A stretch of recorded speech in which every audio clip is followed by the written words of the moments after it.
Hace algunos años recuerdo que me impresionó mucho una cosa que leí de Miguel Gila. Miguel dijo que los niños no son más que locos bajitos. Y tiene la evidencia, está bien clara, ¿no? Bajitos, son bajitos. Y que están locos, nada más hay que vivir con ellos. Nada más hay que sentir cada uno de estos sueños que los adultos, con las tijeras raras, les van cortando para convertirlos en estas cosas que andan por nuestras calles con pantalones y faldas, raramente. Dedicado a Miguel Gila y a los niños. Dice: a menudo los hijos se nos parecen y así nos dan la primera satisfacción. Esos que se menean con nuestros gestos, echando mano a cuanto cae a su alrededor. Esos locos bajitos que se incorporan. Hola, buenas noches y bienvenidos a este quinto programa de la tercera temporada de Mincaricui, un programa de formación de la Escuela de Educación Superior Pedagógica Pugliasunchis con el auspicio de LED y que busca que aportemos juntos a la construcción de una educación y de un país mejor para todos. Como saben, en Mincaricui buscamos compartir experiencias, miradas desde lugares no convencionales, desde orillas diferentes a donde estamos siempre acostumbrados. Y el día de hoy vamos a tener como invitado a probablemente una de las personas más queridas de esta ciudad. Creo no equivocarme en eso. Raúl Quiape es educador y director del Colegio Pugliasunchis y ha sido y es un referente muy importante en la vida de miles de jóvenes, padres de familia y maestros y maestras que hemos tenido la suerte y tenemos aún la suerte de compartir tiempo con él, su conocimiento y esas hermosas cualidades de ser humano que tiene. Raúl, bienvenido a Mincaricui y es una alegría enorme tenerte con nosotros. Buenas tardes y gracias, Mili, por tus palabras. Me emocionan y me encantan y me hacen muy feliz. Qué bueno, Ra. La canción que hemos escuchado hasta hace unos instantes la eligió Raúl como una canción que lo acerca, que lo vincula de manera personal y especial al tema que trataremos hoy, que es la disciplina en la escuela. Por favor, Raúl, cuéntanos por qué la elegiste. Mira, elegir a Serrat para mí me conduce como que a dos cosas, ¿no? A dos situaciones importantes en mi vida personal y creo que mucha gente de mi generación igual, ¿no? Creo que es una canción que refleja un poco el contexto, los años, los 60, los 70, años de todos estos movimientos educativos importantes en México, en París, mayo del 68, es un fiel reflejo de lo que vive el cantautor, en este caso Serrat, pero también viven jóvenes que luego, a partir de toda esta revolución personal, esta revolución intelectual, se lanzan años después a hacer propuestas educativas alternativas, no solo en el mundo, sino también en el Perú, especialmente en el Perú. Yo tengo varios maestros con los que he tenido la suerte de trabajar en algunas experiencias alternativas que han sido motivados justamente por estos movimientos estudiantiles para formular una educación diferente. Y la segunda, la primera sería el contexto, pero la segunda es lo que trata un poco la letra, que a mí me encantaría que al final de la entrevista, que sé que van a tener la oportunidad de escuchar la canción completa, puedan ponerle un poquito de atención y de interés a lo que muestra un poco la letra, ¿no? Todo el proceso de crecimiento de un niño, de un hijo, llamémosle de un estudiante, que nace sin mucha presión, llamémosle, sin muchas ganas de hacerle caso a los adultos, hacer sus propias cosas, levantarse o despertarse a las 2 de la mañana y llorar y ser atendido, y ver cómo este niño, este loco bajito va creciendo, ¿no? Va creciendo hasta que toma la decisión de salir de casa.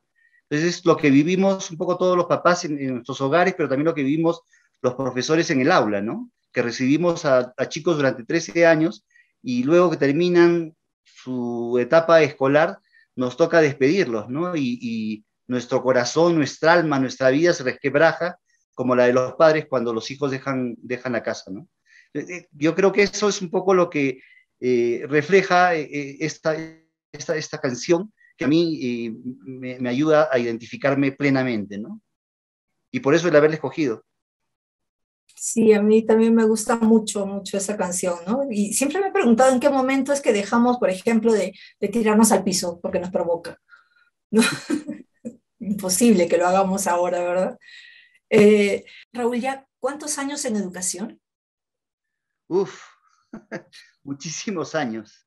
Mira, yo comencé en educación de casualidad, bastante joven, a los 21 años, que se me dio la oportunidad de tener una entrevista con un educador importante para todos nosotros, como fue Constantino Carballo. Él me llama a conversar, conocí a mi hermana también es profesora. Yo estaba medio perdido en el mundo, terminando o intentando terminar de estudiar economía, que era una carrera que me gustaba, pero era evidente que no era parte de mi pasión. Él me invita a una reunión en la cual voy yo con 39 grados de fiebre, completamente desvelado, no había dormido, y me dice si me interesaba tener la oportunidad de trabajar con chicos, ¿no? En ese momento los Reyes Rojos todavía, su primera promoción estaba comenzando la secundaria, y yo le dije que me encantaba la posibilidad, si me la daba, yo feliz, aclarándole que no tenía experiencia, que no tenía estudios en educación. Me dijo, bueno, eso es importante, pero no es lo más relevante en este momento. Lo importante es que tengas ganas, que tengas la disposición para hacerlo y que tengas una buena entrada con los chicos y vamos viendo. Entonces, eso fue el año 83, o sea, estamos hablando de casi 40 años. Ese es mi tiempo metido casi todo en aula, ¿no? Porque el año 83 entré a ser profesor de segundo de primaria, estuve en los Reyes Rojos como 4 o 5 años, luego pasé a la Casa de Cartón, otra experiencia alternativa limeña.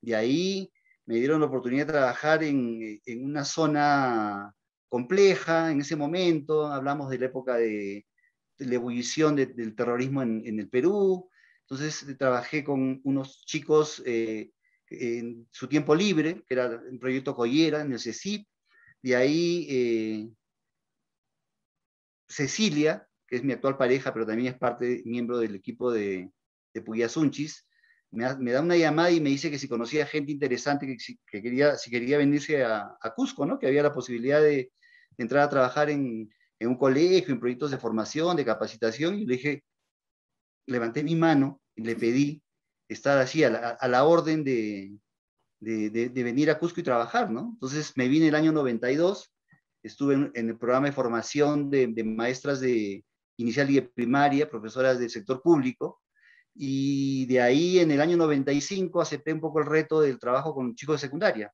Si bien es cierto, mi experiencia había sido principalmente en primaria, se me dio la posibilidad de trabajar con los adolescentes, ¿no? Cosa que me movía, ¿no? Para bien y para mal. Por un lado no tenía la experiencia, pero por otro sí el interés, las ganas. Creo que tenía un poco la llegada con los chicos, con los adolescentes, entonces me lancé a aceptar un poco ese nuevo reto, ¿no? Entonces, en general, creo que no he dejado el aula por mucho tiempo. Entonces, de esos 40 años habré estado 37 años metido siempre como profesor, siempre en vínculos cercanos a los chicos, ¿no? Inclusive en Pugia, los últimos años que asumías un poco el equipo de coordinación, la formación de los profesores del colegio, teníamos siempre otros proyectos institucionales, nunca dejé el vínculo a partir de la tutoría o reemplazando a algún profe, pero siempre cercano a eso, ¿no? Entonces, es una experiencia larga, extensa, agotadora muchas veces, pero cuando las cosas las haces con ganas, con pasión, creo que el tiempo y el vínculo cercano con los chicos se te olvida, ¿no? Sí, bueno, qué bien, ¿no? En buena hora ese encuentro casual con la educación que mira, toda una vida. Y hay mucha gente que ahora mismo entra a ver esta entrevista que tengo el gusto de conducir y comentarios tan cariñosos, ¿no? La gente siempre te quiere tanto, los chicos ya jóvenes te recuerdan con tanto afecto, ¿no? Y agradecimiento también. Raúl, qué es la disciplina desde tu experiencia? Tantos años en el colegio como maestro, como director de una escuela alternativa. Mire, el otro día conversaba con mi hijo, con Gabriel, y me decía, debíamos de cambiarle de nombre, como que el nombre siempre te lleva, te conduce a una definición de repente un poco rígida, un poco tradicional, un poco formal, ¿no? Para mí la disciplina está ligada un poco a la autonomía, a la organización, a una serie de valores, de actitudes que me parecen claras y fundamentales en el crecimiento y formación del ser humano, ¿no? Creo que disciplina es vínculo, creo que es mucho afecto, creo que es entablar vínculos afectuosos, hiperfavorables, cálidos, con mucho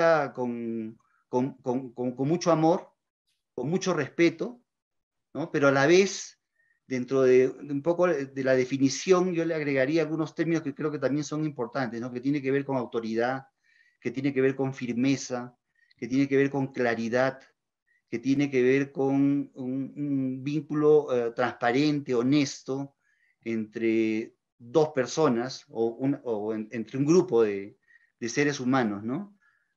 Yo la definiría un poco por ahí, ¿no? Entonces, ¿cómo, cómo es un niño, una niña, un o una joven disciplinada? Cuál es su perfil? Un chico, una chica disciplinados son los callados que observan, los que son más tranquilos. ¿Eso es ser disciplinado? Yo no iría por ese lado, ¿no? Iría más por, por, por, oh, por personas que son respetuosas, por personas que saben moverse en un espacio determinado, que saben decir la palabra correcta en el momento y en el espacio más pertinente. Creo que ser un chico, una chica disciplinada es una persona propositiva, una persona activa, una persona bien dispuesta, una persona que asume una serie de retos individuales y colectivos y los cumple sin menoscabar al otro, al que tiene siempre al costado. Creo que es el generar todo un pensamiento autónomo y acciones autónomas, ¿no? Que yo creo que es lo más importante.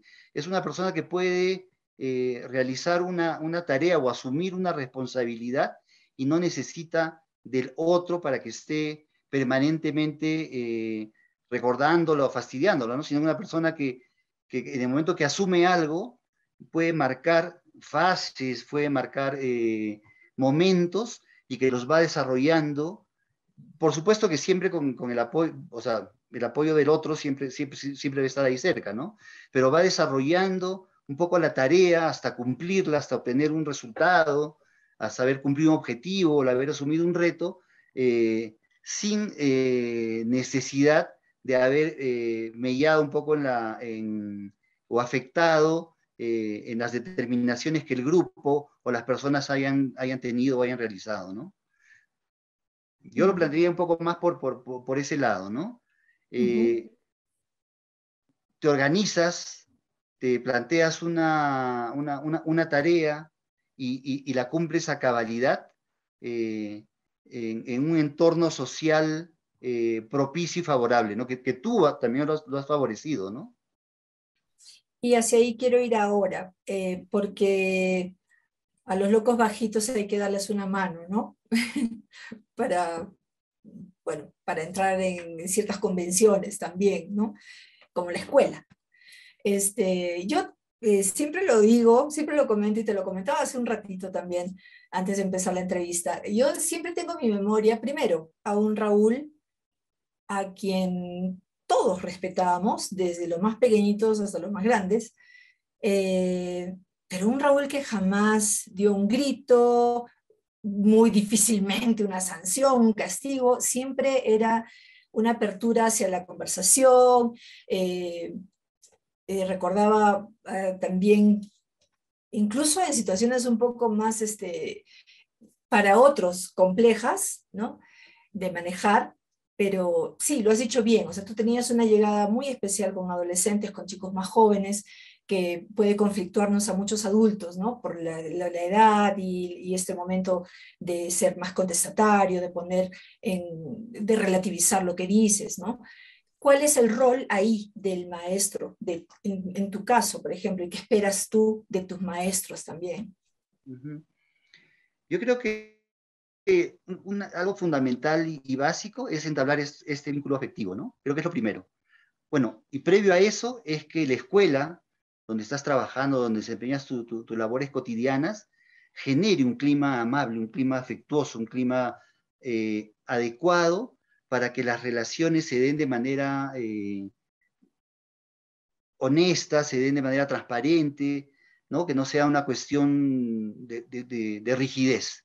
Creo que eso es lo fundamental. Creo que si vemos pasos, ese sería el primer paso.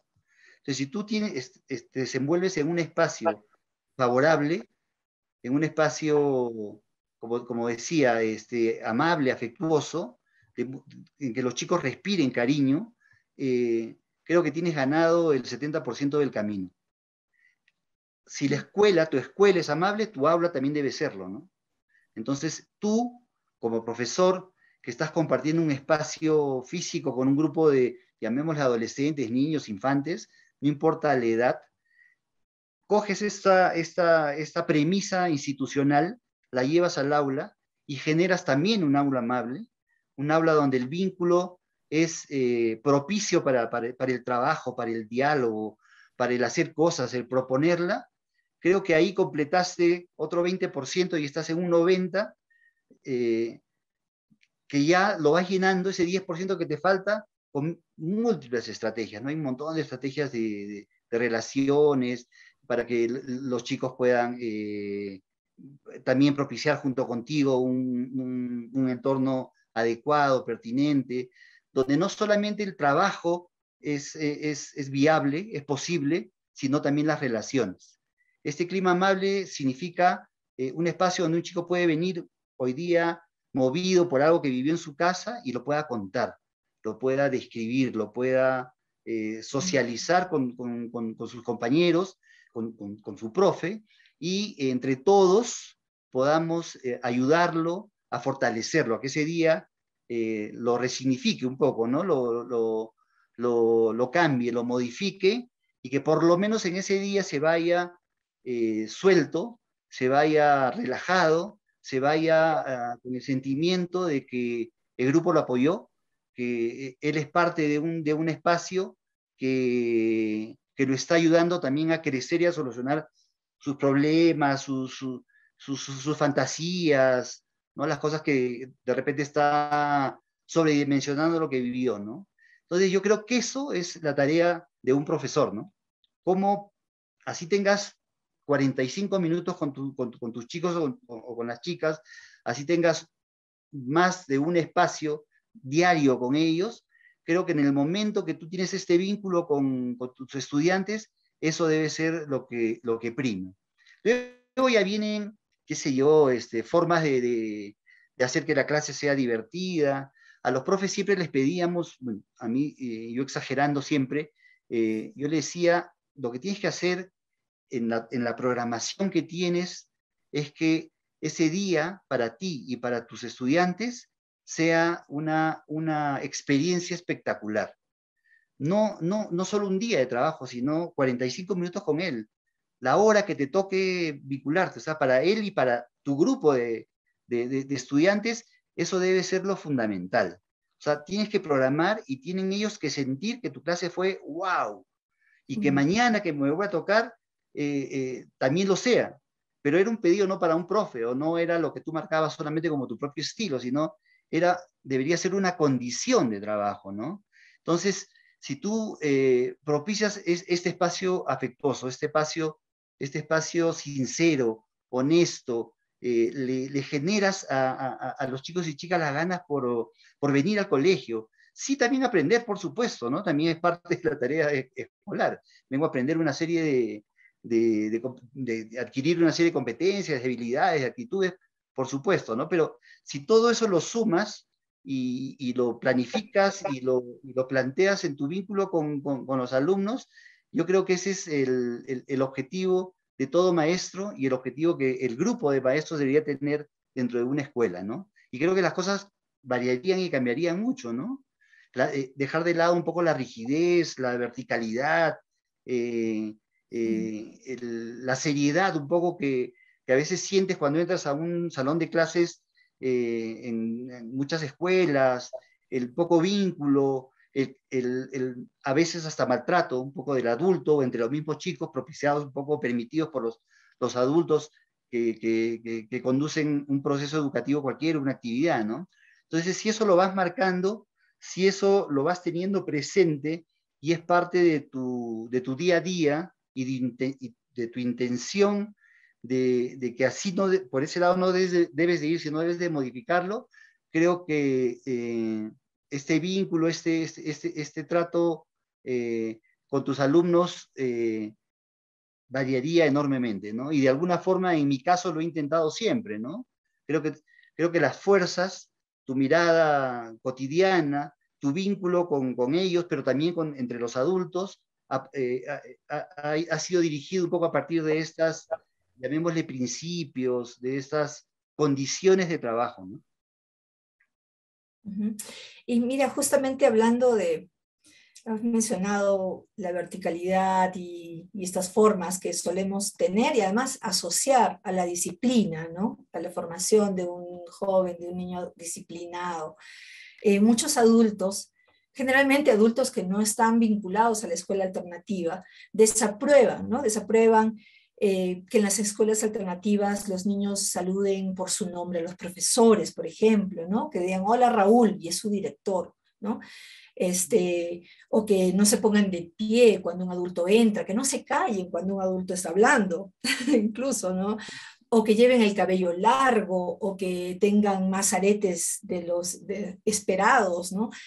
¿Por qué esperamos que nuestros niños, que nuestros jóvenes sean callados y obedientes como expresión de disciplina y de respeto? ¿Por qué esta necesidad nuestra como adultos? Sí, bueno, y que el ambiente esté ordenado, callado. Creo que esa es una manera equivocada de manejar este concepto de disciplina, ¿no? Creo que es una manera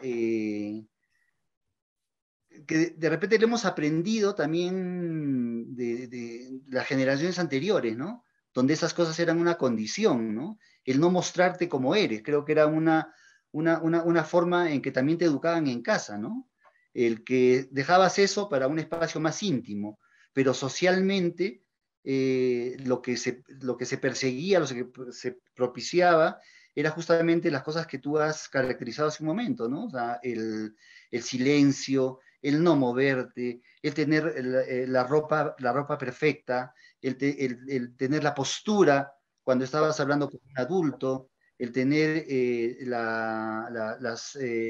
inclusive las palabras que usabas las tenías que aprender, las tenías que manejar en estos espacios sociales que se te exigían, ¿no? Entonces, el pelo, el no tener qué sé yo, alguna prenda que a ti te gustaba y que sabías que eso no le iba a gustar a los otros, ¿no? Creo que era parte de un trato anterior que perseguía o que tenía una serie de valores para mí distorsionados, pero que respondían a una época y a una manera de ver un poco a la infancia, ¿no? A la infancia, a la adolescencia, ¿no?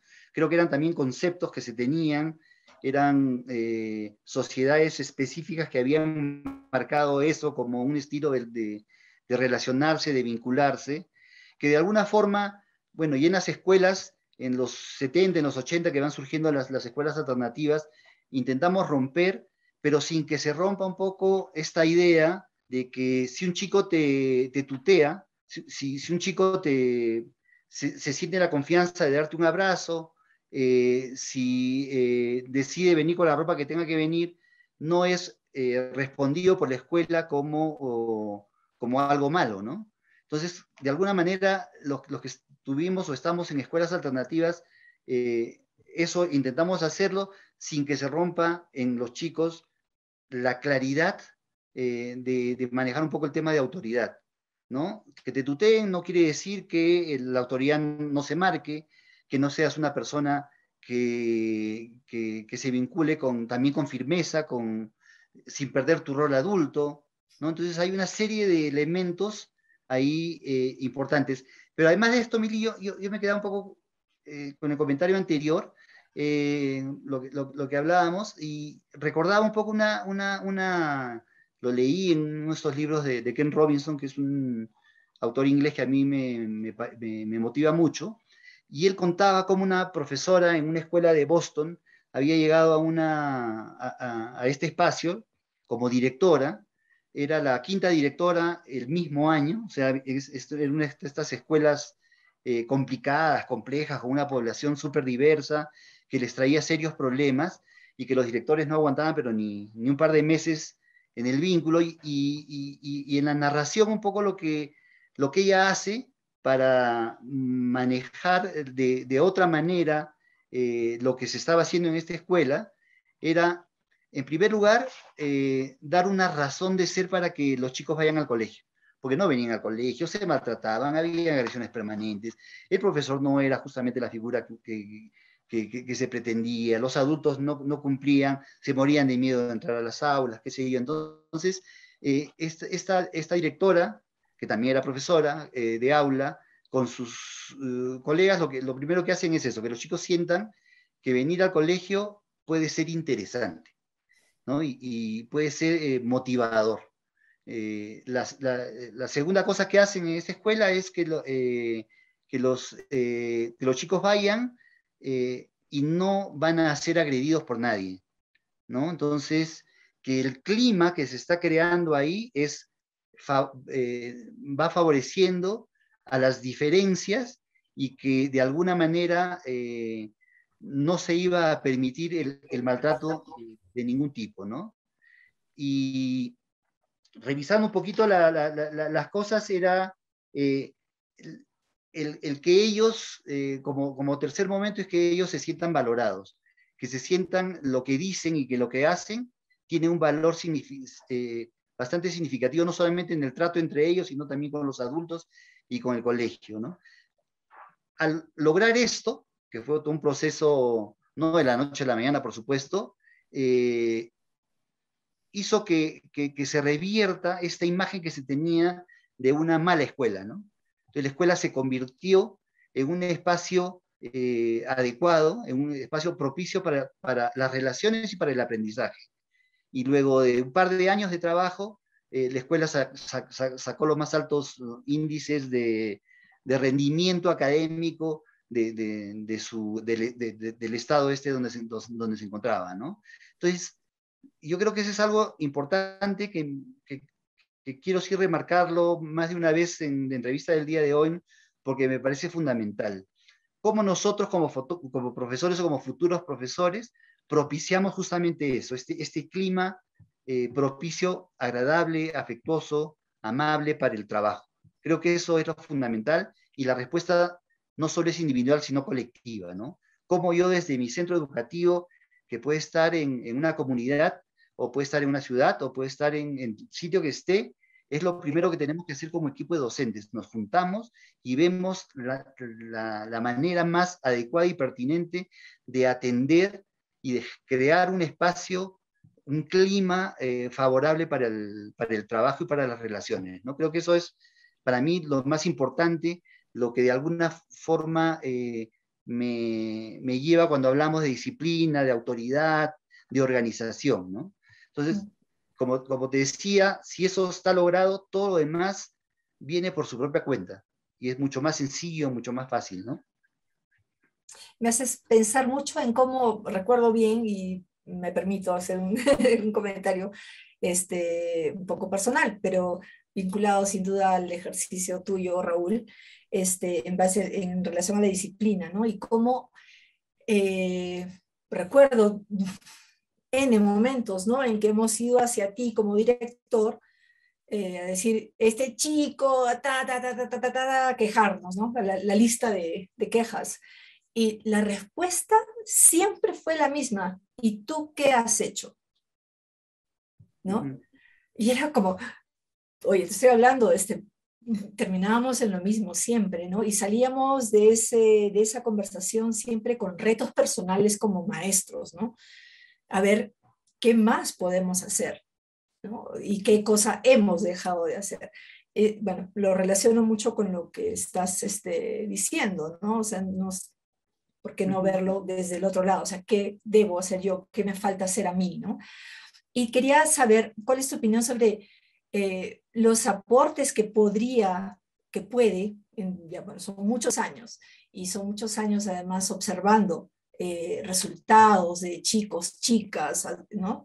Que han pasado por las aulas en las que has enseñado. ¿Qué aportes piensas que puede tener una disciplina diferente como esta, por ejemplo, esta mirada de la disciplina en la vida de un niño? ¿Qué aportes puede tener en lugar de una disciplina convencional que ya conocemos, ¿no? Bueno, yo creo que si se propicia un poco lo que venimos conversando, el aporte es absolutamente favorable en la formación de cada ser humano, ¿no? O sea, si logras transmitir estas características en los chicos y los chicos la transpiran como le estás transpirando tú y se las estás transmitiendo, creo que vas a hacer que los chicos crezcan con una salud emocional importante, con una predisposición también al aprendizaje fundamental. Yo creo que eso es una tarea importante, ¿no? Y volviendo a tu recuerdo de cuando entraban a conversar conmigo, yo creo que eso nos toca también a los adultos que tenemos la posibilidad y tenemos la suerte de tener un cargo, una responsabilidad de llegada hacia otros, ¿no?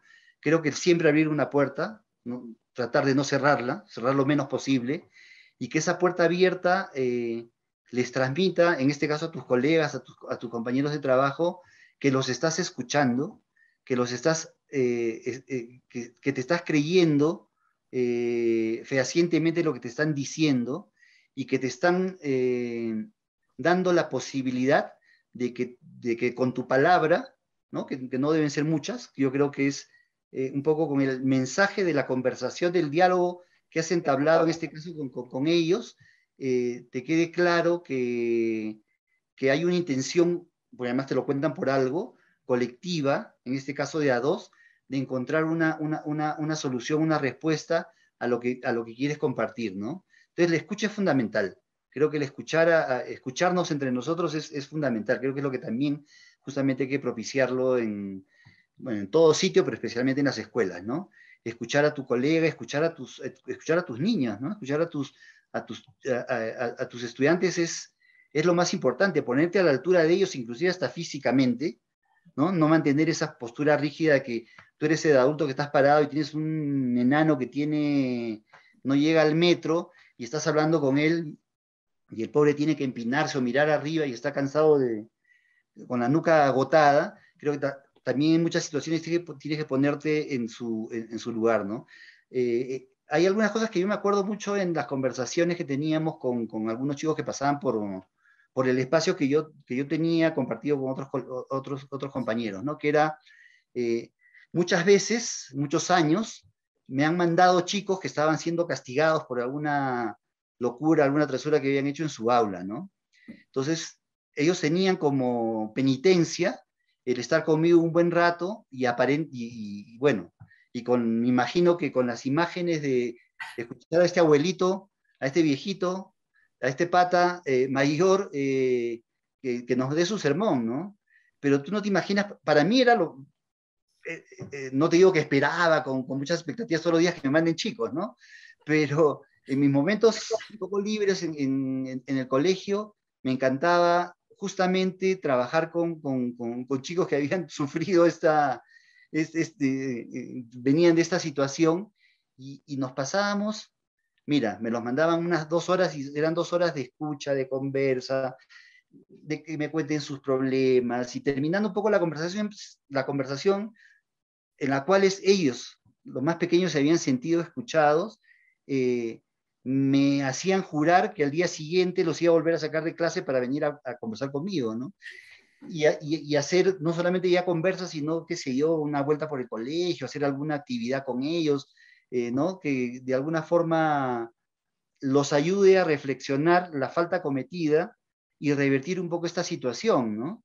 Y creo que justamente es eso, el que se sientan atendidos, el que sientan que un adulto o los adultos se dan el espacio y el tiempo para hacerlo, creo que eso es fundamental, ¿no? En esta situación que marcamos como el vínculo de autoridad, ¿no? Y de búsqueda de apoyo. Eh, como te decía, hay estrategias miles, ¿no? Ahora último escuchaba un poco esto de los círculos restaurativos, espacios. Nosotros en el colegio siempre hemos propiciado espacios donde lo actitudinal diariamente tenga un valor y momentos fundamentales donde la práctica democrática, y en este caso horizontal, principalmente entre los mismos chicos se den, ¿no? De las asambleas o los rimanacui, como le decimos en Pugia, eh, las organizaciones de actividades donde tienen un espacio horario para realizarlas cotidianamente, cuando se juntaban a compartir cuando se juntan para compartir un libro, ¿no? Que no es un libro formal, tradicional, de texto, sino es un libro o una novela que les puede motivar o les puede mostrar algo de la vida en la que ellos también les están sucediendo. Creo que hay montones de formas de poder plantearles una manera diferente de vincularse, ¿no? También recuerdo, Pugia tiene una particularidad, que no tiene el mínimo, en el espacio físico que funciona, el mínimo, la mínima cantidad de cercos de protección, ¿no? No hay muros, estamos a orillas de un río, entonces, por ejemplo, el chico que quisiese irse del colegio podría hacerlo, ¿no? Y por supuesto que hemos tenido varios chicos que lo han hecho, ¿no? Sin ningún tipo de permiso, ¿no? No nos han dicho más y se han ido. Felizmente que ya un poco mayorcitos y no muchos casos, ¿no? Pero si tú, volviendo a lo que conversábamos al inicio, si tú generas un clima de buena relación, no necesitas ni siquiera una puerta para eso, ¿no? El chico podría irse si quisieran. Los 750 chicos que tenemos todos los días podrían, hoy día me aburrí un ratito, o me peleé con mi compañero, o siento que mi profe no me escucha, entonces me voy a mi casa, me voy a dar una vuelta, salgo del colegio, regreso. Entonces, eso a nosotros, no, como no sucede con frecuencia, nos demuestra que las reglas de juego están preestablecidas, están marcadas y son claras. Los chicos intervienen también en la propuesta de normas, ¿no? De normas y en algunos casos de algunas sanciones, ¿no? O sea, si es que hay alguna falta específica a una norma que hemos quedado, entonces es el mismo grupo que junto con el maestro que conduce también estas decisiones, genera esta relación súper transparente, ¿no? Súper clara y donde los que no les queda más que cumplir un poco con lo que se determinó es el colectivo que está ahí, ¿no? Pero cuando lo plantean por algo y justamente es en esta búsqueda de solucionar o de generar aspectos los más favorables en el aula y en la escuela, ¿no? Entonces eso para nosotros son elementos súper valiosos, ¿no? El no restringirles en la ropa, por ejemplo, también el sí exigirles un trato, un trato amable, ¿no? Donde no hay mayores faltas de respeto, donde las lisuras de alguna forma no se dan en el colegio, ¿no?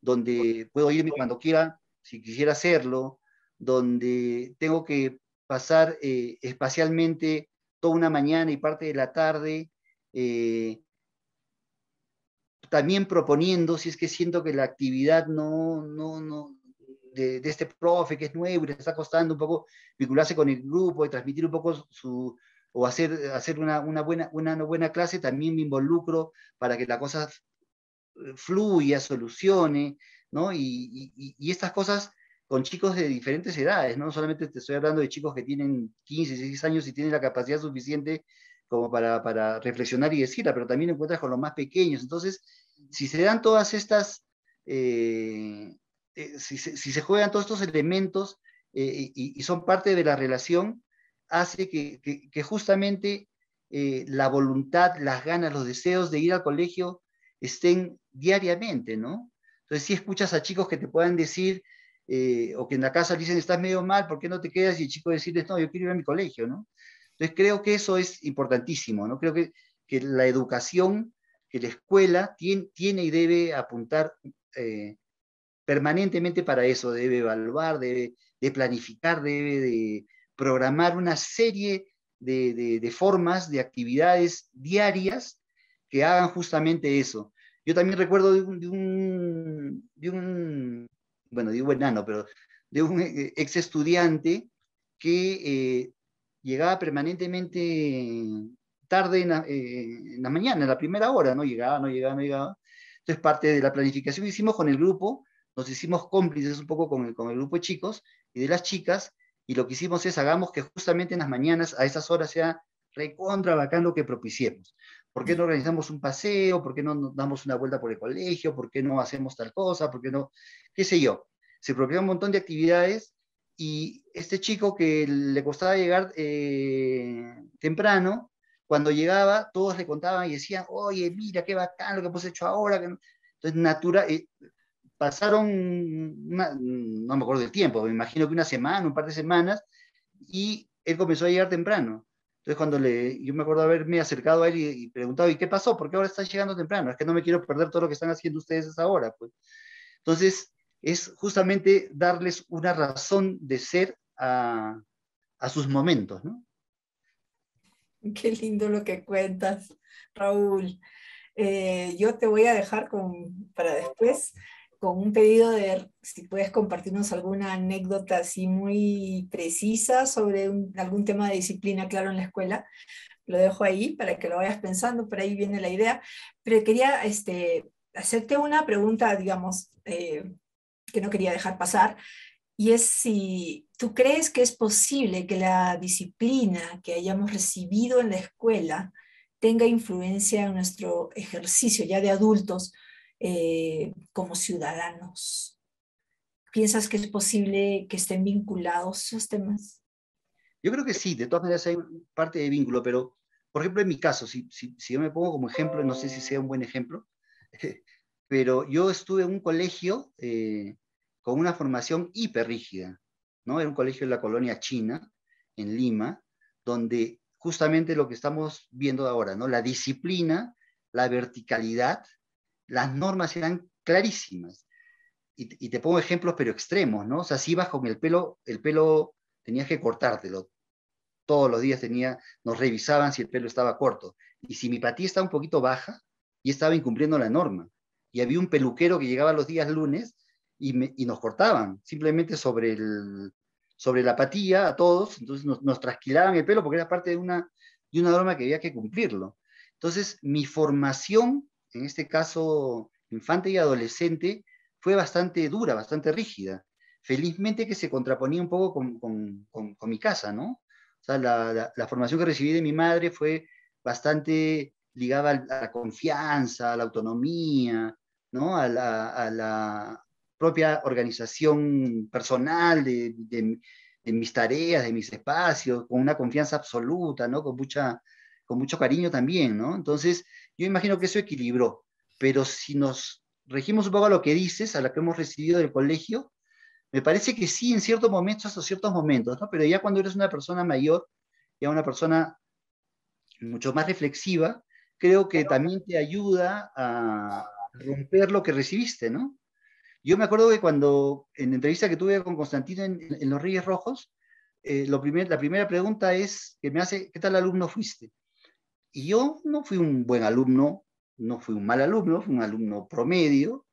Sí, sí era un alumno muy, muy contestatario, muy cuestionador, muy defensor de mis compañeros, qué sé yo.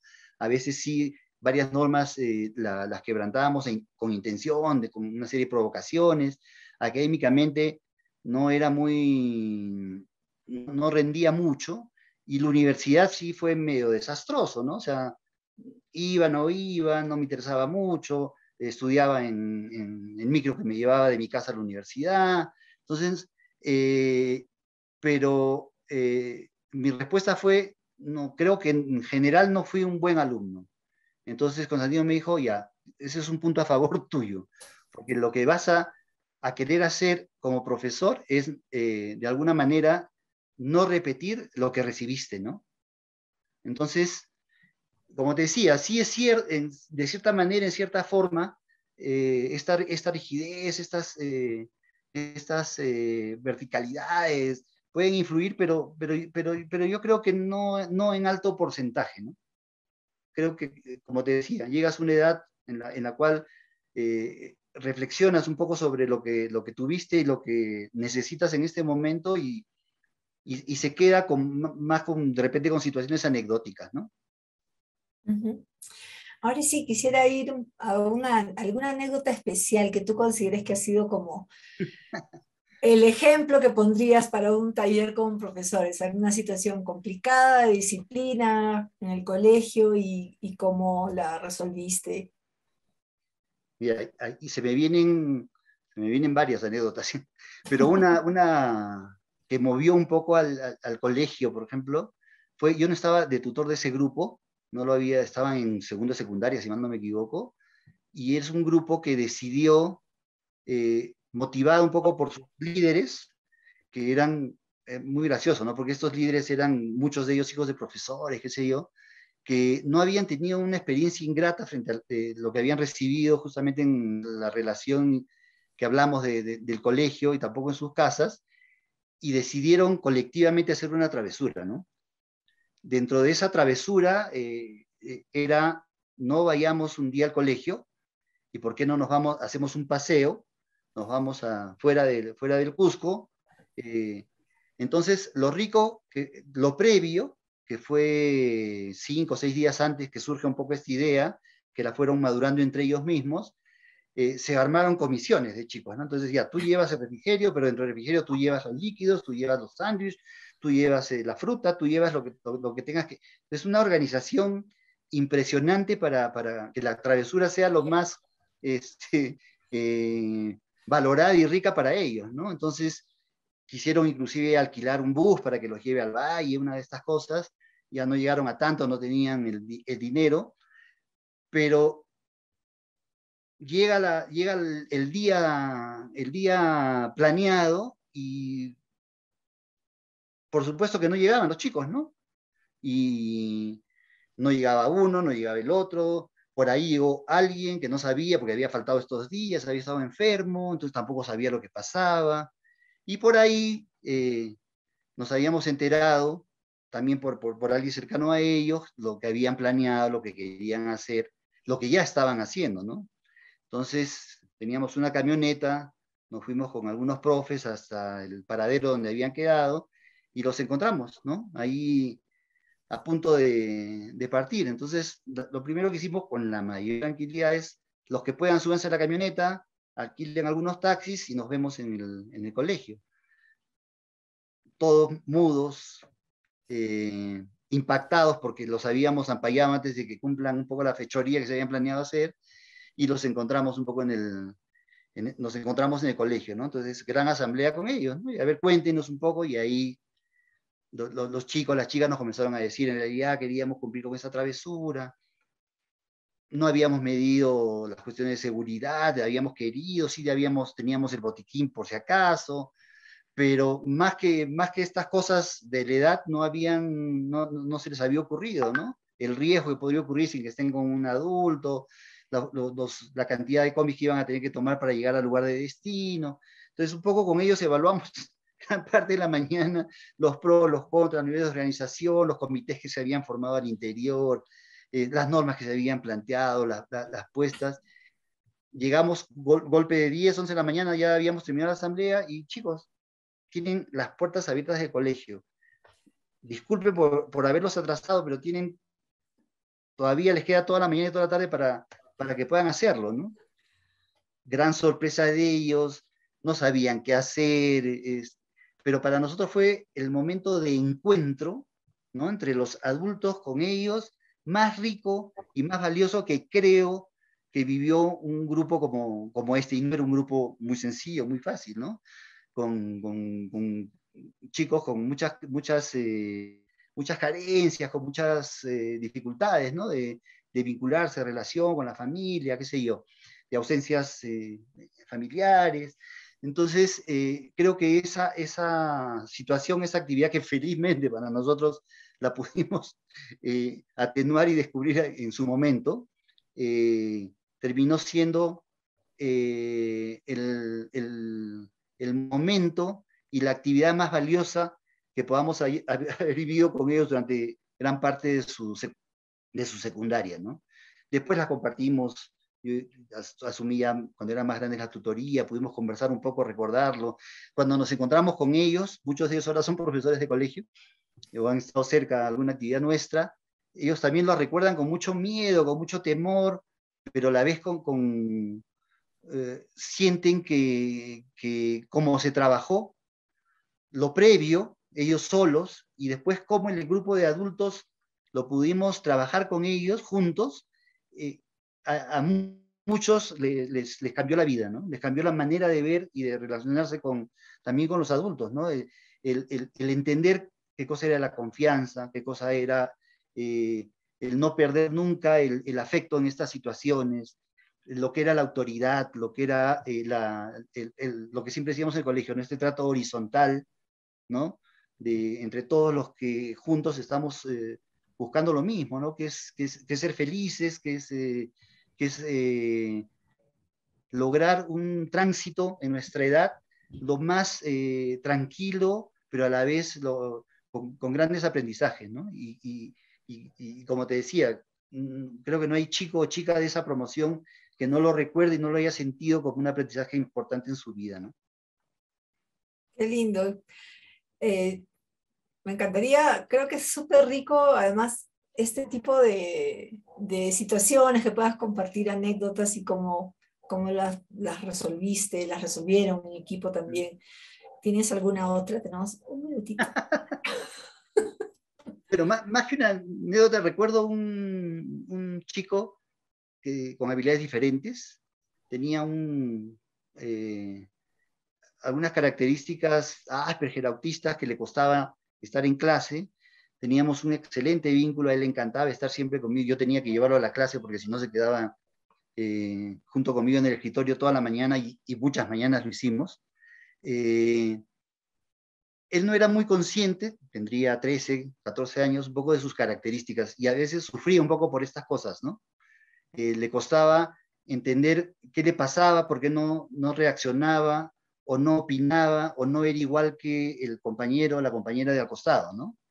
Entonces, una de estas conversas extensas, le dije, ya, tenemos como reto vamos a hacer una especie de investigación de lo que es en este caso tu vida, las cuestiones positivas que tienes, las cuestiones negativas, las cosas que te están haciendo sufrir, que no te están haciendo sentir bien.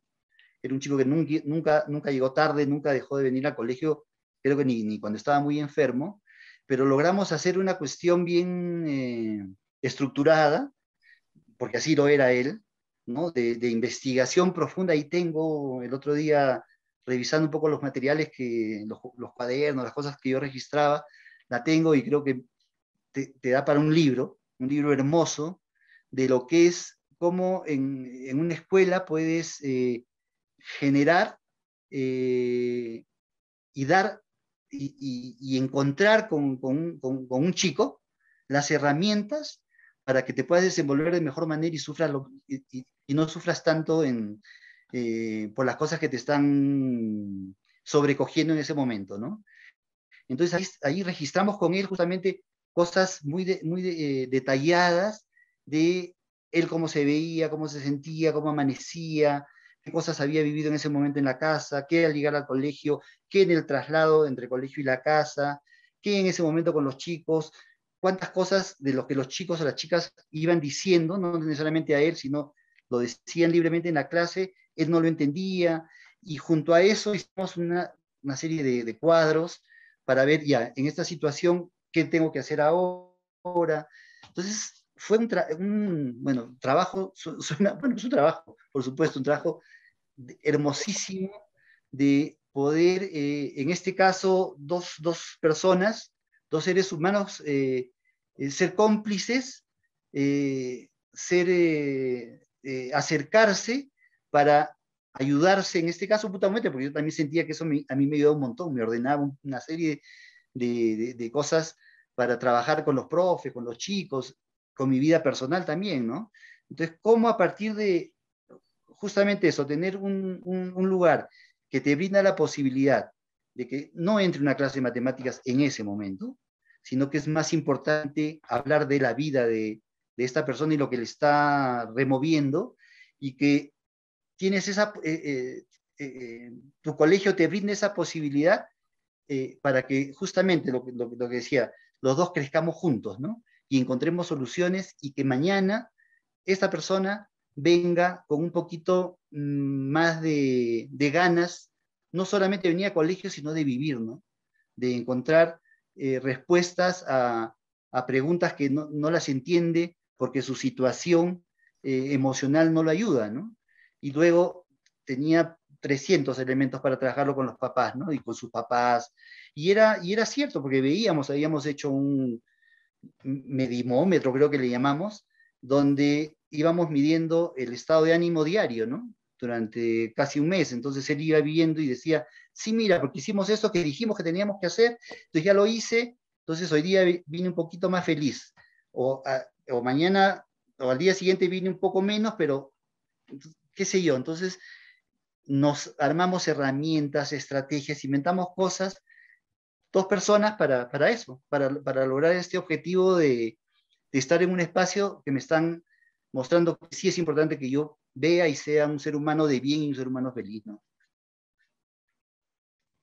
Raúl, gracias. Yo tengo que agradecerte de manera especial porque te he perseguido para esta entrevista. Tú, debo contarles que desde la primera temporada estamos detrás de Raúl y siempre tiene una respuesta tan humilde, ¿no? De entrevista a otros, yo qué voy a decir, ¿no? Y sabe que tiene tanto por decir, pero también es honesta esa actitud humilde tuya, Raúl. Te agradecemos por eso de manera muy especial que hayas aceptado la entrevista, que compartas con nosotros. Eh, sí, un gusto enorme tenerte en Mincaricui. Y yo feliz, feliz ya. Y ya me gustó Mili, ¿eh? Así que Allá, nos podemos juntar a hablar de otras cosas, ¿no? De primera hecho, boca vale. es un poco rico y yo creo que es algo importante que también los futuros maestros tienen que tenerlo, ¿no? O sea, la capacidad de diálogo y además la honestidad de contar las cosas que hiciste, ¿no? Las cosas que sientes que pueden resultar, que están resultando, eh, y que el objetivo, que son en este caso, y van a ser siempre los chicos y las chicas, es fundamental, ¿no? Y qué sé yo, como aprendizaje en mi vida, importantísimo el hacer las cosas con pasión, ¿no? Con muchas ganas, con mucha, bueno, he usado 80 veces creo que el término transparencia, pero ser muy honestos en tu trabajo y ponerle todas las fuerzas del mundo siempre, ¿no? O sea, y las gripes, los resfríos, los coronavirus van a estar siempre a un costado, ¿no? O sea, sobreponerte un poco a eso. Creo que esa es la tarea que tenemos todos los maestros, ¿no? Los que hemos sido formados como maestros y los que no, los que hemos aprendido a ser maestros en el camino, que es un poco lo que me tocó a mí, ¿no? Y feliz de estos 40 años de haber escogido esta carrera y las escogería en otra vida y en la subsiguiente, ¿no? Creo que es una tarea de encuentro entre seres humanos que no tiene precio, ¿no? Que creo que es una carrera valiosísima, que es una carrera trascendente, que es una carrera que le pinta y marca al país, ¿no? Yo creo que compartir un poco estos momentos, estas situaciones que vivimos como maestros nos dice y les dice a los que quieren serlo, porque creo que gran parte de la población del Mincarico son justamente futuros maestros, que lo que han escogido no es fácil, no es una tarea sencilla, pero que es una tarea fundamental, ¿no? Y la tienen que hacer con ganas, con pasión, con alegría, con la mejor disposición, ¿no? Y porque queremos justamente eso, ¿no? Seres humanos diferentes y un país diferente, ¿no? Gracias, Ra. Muchas gracias. Y bien, llegamos al final de este Mincaricui, recordándoles siempre que cada uno de nuestros programas es luego convertido en un resumen radial de 10 minutos que compartimos a través de 3 emisoras radiales de gran alcance en la región: Radio Santa Mónica, Radio Inti Raymi y Radio Quillabamba, pensando precisamente en aquellos maestros, aquellos estudiantes y público en general que le interesan nuestros temas y que no necesariamente tienen facilidad de acceso al Internet. También recuerden que pueden encontrar este y todos los programas de Mincaricui en nuestra página de Facebook, en el canal de YouTube de la EESP Puyasunchis, así figura, y en la página de Facebook también van a poder encontrar los enlaces para todos los productos que resultan de esta emisión de hoy. Bueno, el próximo viernes vamos a tener con nosotros a 2 astrónomos, a Erwin Salazar, astrónomo cusqueño, y a José Antonio Macas de Ecuador, también astrónomo. Ellos van a hablar de astronomía andina en la escuela. Qué fascinante hubiera sido poder disfrutar de clases de astronomía, ¿verdad? Aunque sea unas cuantas cuando éramos chicos. Los dejo ahora con el video de la canción que eligió nuestro invitado, Raúl Quiape, Los Locos Bajitos de Joan Manuel Serrat. Nos vemos el próximo viernes. Chao. Hace algunos años recuerdo que me impresionó mucho una cosa que leí de Miguel Gila. Miguel dijo que los niños no son más que locos bajitos. Y tiene la evidencia, está bien clara, ¿no? Bajitos, son bajitos. Y que están locos, nada más hay que vivir con ellos. Nada más hay que sentir cada uno de estos sueños que los adultos, con las tijeras raras, les van cortando para convertirlos en estas cosas que andan por nuestras calles con pantalones y faldas, raramente. Dedicado a Miguel Gila y a los niños. Dice: a menudo los hijos se nos parecen y así nos dan la primera satisfacción. Esos que se menean con nuestros gestos, echando mano a cuanto cae a su alrededor. Esos locos bajitos que se incorporan con los ojos abiertos de par en par, sin respeto al horario ni a las costumbres, y a los que por su bien hay que domesticar. Niño, deja ya de joder con la pelota. Niño, que eso no se dice, que eso no se hace, que eso no se toca.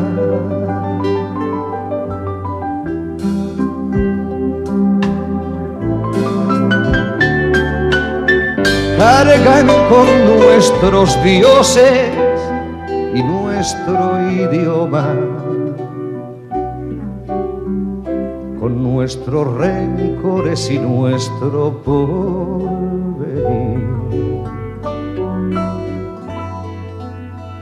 Por eso nos parece que son de goma y que les bastan nuestros cuentos para dormir. Nos empeñamos en dirigir sus vidas sin saber el oficio y sin vocación. Les vamos transmitiendo nuestras frustraciones con la leche templada y en cada canción. Niño, deja ya de joder con la pelota. Niño, que eso no se dice, que eso no se hace, que eso no se toca.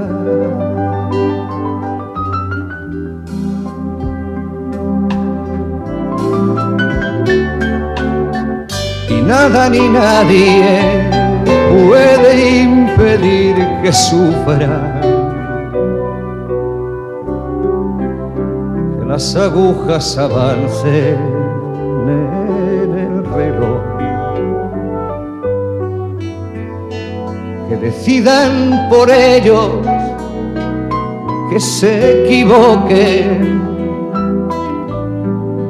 que crezcan y que un día nos digan